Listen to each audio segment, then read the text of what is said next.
my privilege today to introduce Lindsay Hodges.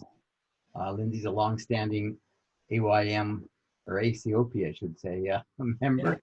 And it's just my purpose for a couple of weeks to highlight some of our members who lead significant ministries, have the Lord's used them in special ways. So often we reflect so much on our churches and our pastors. And so previously I just had Bill Hogg on a little video clip, and now this is Lindsay Hodges. So Lindsay lives in Victoria. He's the executive director of Youth for Christ, or Youth Unlimited.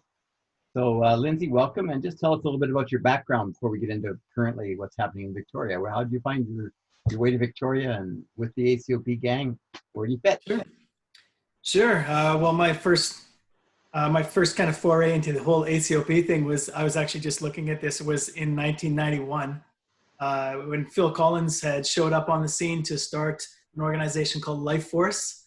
And ACOP gave him lots of space to do those kinds of things. And I ran into Phil at a camp. And then what he was pitching at that point in time just resonated with me, being able to travel and do evangelism and talk to kids about Jesus. And it sounded like the funnest thing ever to me coming out of Bible college. So I joined up with those guys and learned this whole different world that I was not a part of previous to that, with the ACOP and Apostolic Youth Ministries and Life Force teams. And it was, once I was in, like that was it. We were stuck. I ended up being with Life Force for probably about 7 or 8 years before I became the director of Life Force teams, and we were still continuing to send out teams all over the place. I worked with them right through until 2011, when we decided that maybe we had prayed and talked to the Lord about it and said, you know what, maybe this time has ended for us.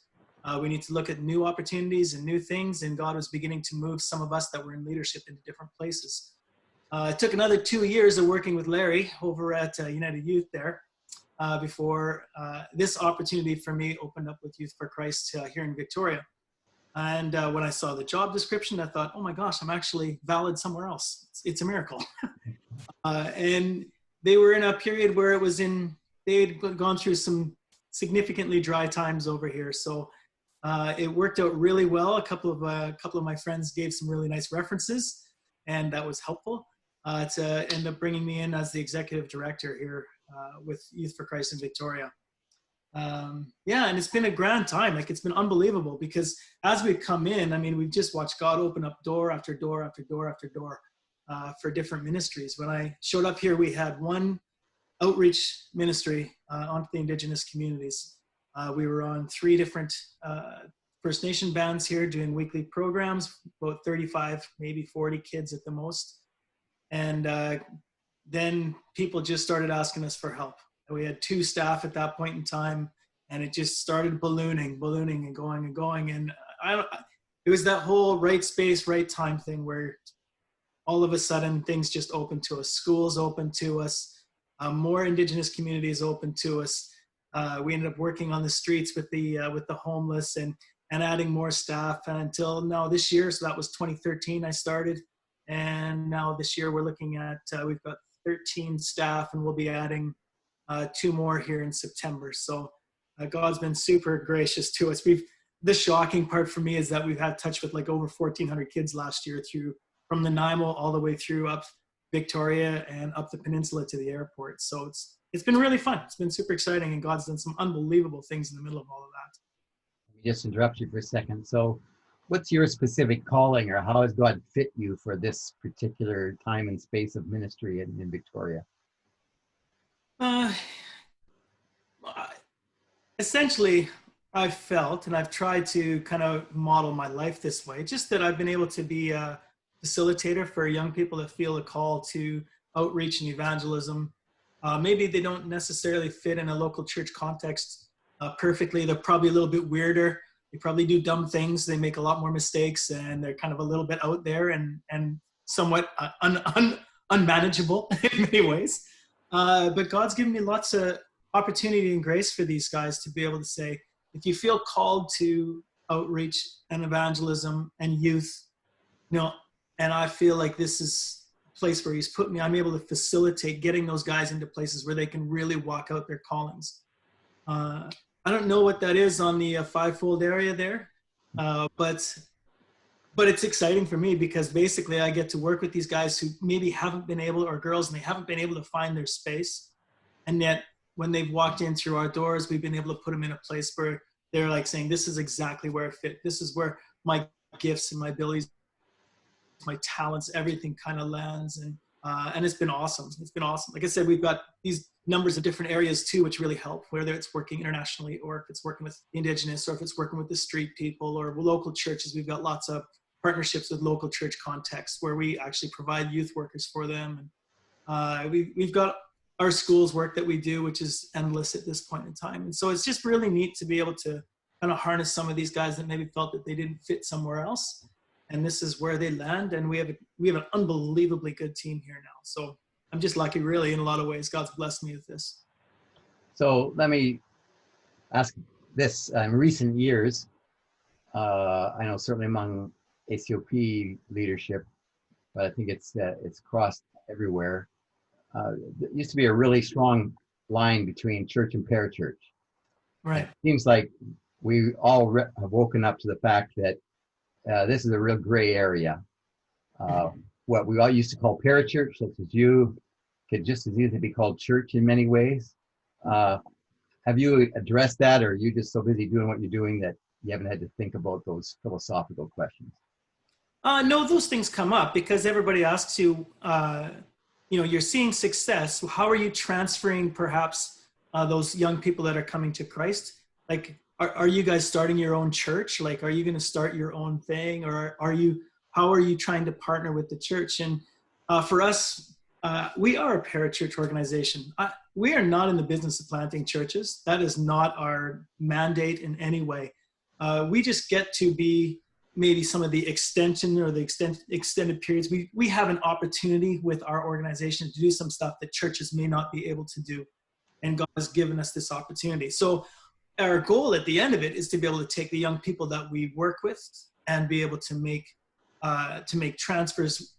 It's a terrible word, but it transfers from our ministry into the body of Christ on a long-term basis.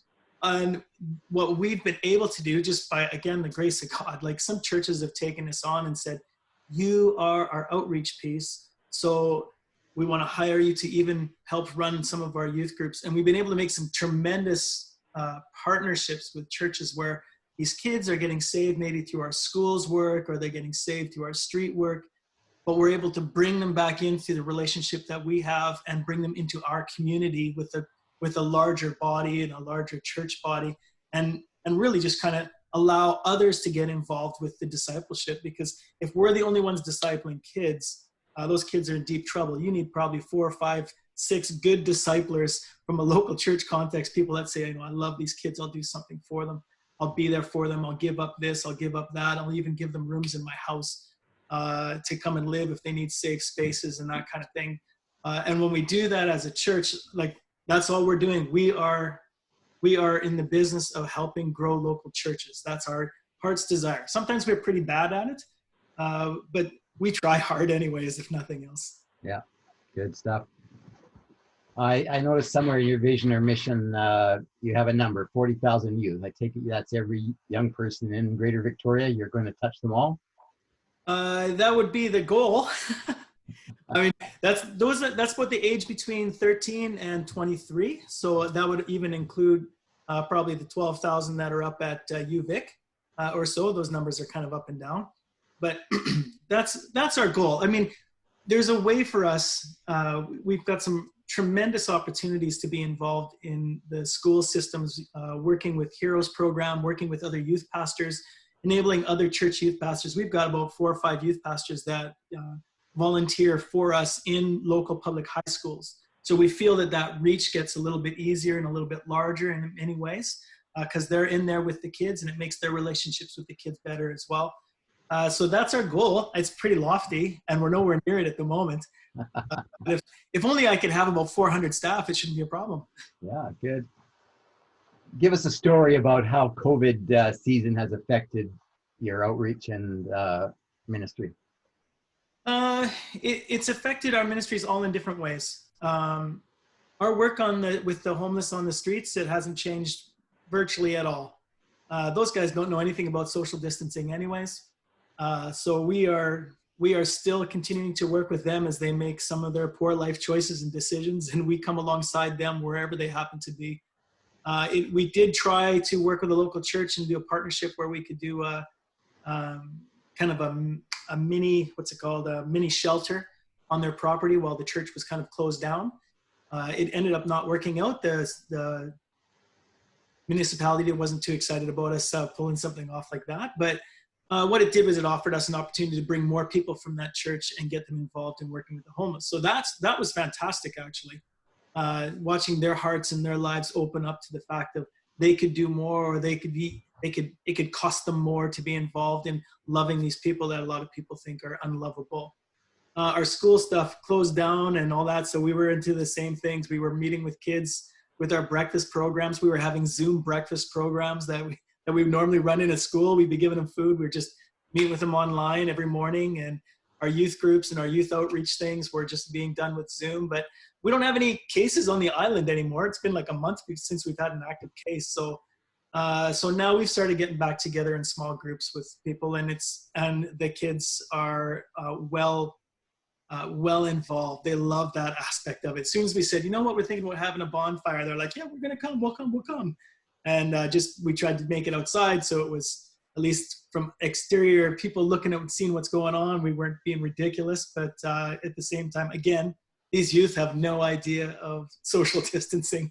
So they're all hugging and loving each other. And we're just trying to say, hey, listen, we're here to support you guys. And we want to bring this whole face-to-face conversation of Jesus back up again. So it's been pretty crazy. At the same time, some of our online stuff has actually expanded, and there's some great stories of our staff like praying for people over the internet and seeing them get healed, leading people to Christ through different Zoom calls, and then even going out on the streets. I mean, just last week, one of our staff guys up in Nanaimo took some of the young people out to do street evangelism, and they felt to go to this one area. In the middle of that, they were able to lead 4 people to Christ, prayed for 2 people, and they got healed, and they came to the Lord, and it was just an absolutely thrilling time. So God's still working, and he's still moving regardless of what's taking place with the whole COVID thing.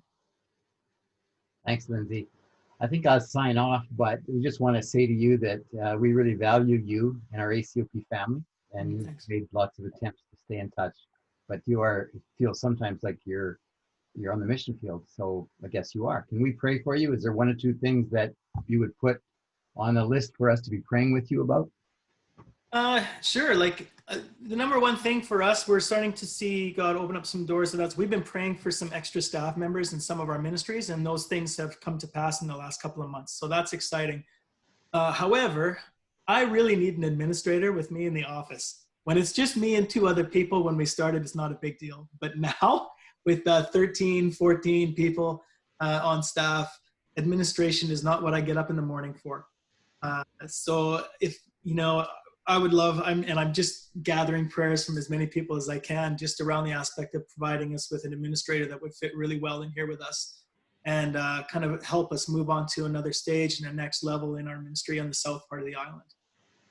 Very good. Well, the Lord bless you, and thanks for taking the time to talk to our constituency a little bit today. Yeah, no problem. Thanks so much for having me. Super appreciate it, Stan. Thanks. I turned off the recording, so we're all good. Sure. Okay. Now I can say all the things that I don't want anybody to know. Yeah, whatever. All good. No, I perused your web page, and looks like you got lots of people working, lots of good things going on. It's so cool. Like it's been so cool, and the thing, Stan, that's been so good for us here